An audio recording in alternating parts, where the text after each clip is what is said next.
tangeerara kukakaara kokeessa meeka'ee tantarreessa dhugaa jirtuun odeessa saba koo dadammaqsa naaftanyaan minilikii handhuura oromiyaa finfinneen weeraree harka faarman umuree ragaadhaa bakarwaare Haile Sillaaseen dhufe dabaree gaafa diinni biyya weeraree bakkatee tala turee gaafa goonni diina mo'atu duuba nyaate kasare goota fannifamee du'e nama raree balaayiin nama raree balaayi leelle kaakiltuu tagariin nama raree goota sabaa falmatu gooticha addunyaa raatu Afrikaa waamsitu tabdiisaan nama raree roorroo lagaan jaalatu Haile Sillaaseen kufee dargiin itti dhufee tacuuchaa itti fufee wayyaaneen iyyoomase qabsoo keerroon taasisee jijjiiramni soo dhufee sirnuma kalee dhufee Oromiyaa biyya kiyyaa Oromoo saba kiyyaa tanisuma afaaniyyaa nadhidhe garaan kiyyaa gowwaanoo maamnutiyyaa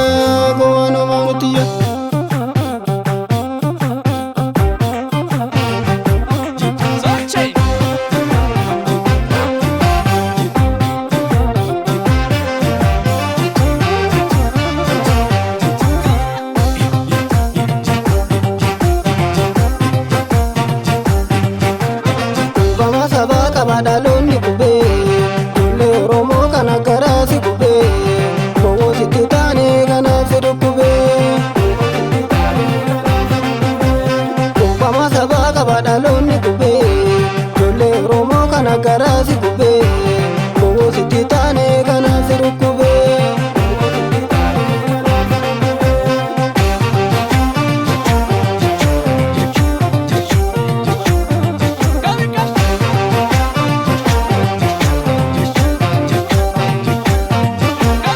Abadu jedhama lodeessa waaqatu uumeema balleessa nudhisi lakkii adabeessa haa ta'u jennee tunda dandeenye wanjoo garbummaa bannee as geenye amma nu ga'ee ilaallu teenye baruma baraan ta'e boo'icha guyyuma guyyaan ta'e ajjecha fuuldurri keenyaa sichi moo'icha meeqatu ta'ee darbe biyyaaf qaalii Oromoo gurguruun kun maali?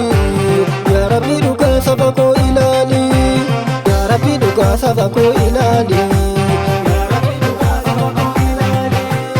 Yaa Rabbi rakkoo saba koo ilaali. Yaa Rabbi gadda saba koo ilaali.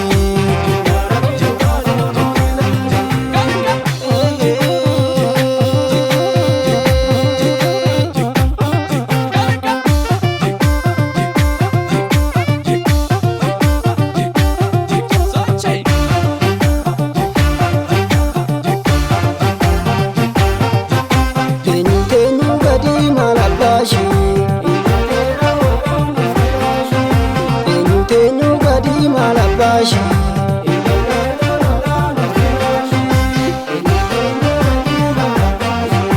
kan wallagga jiru homtu garaniru kan salaale jiru sanyii taatee birru isa amboo keessa Sanyaje undesa Gujii fi Boorana Gamtaan diina gola Jalduu fi Gildungo Diina Barbadeessa Arsii fi Baaleerraa Tokkummaa jabeessa Tololaan uskilashi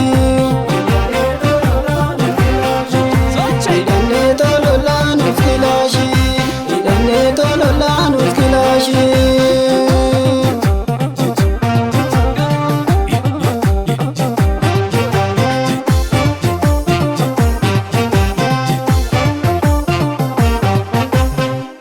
Oba korma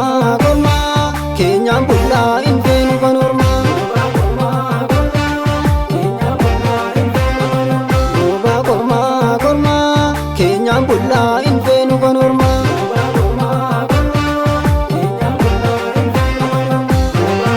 Qabna goota kumaa eenyutu nu morma. Halkan barii qaba bariin ifa qaba. Sabni koo Oromoon maaliif baraan caba? Biyya isaati irratti maaliif mirga dhaba?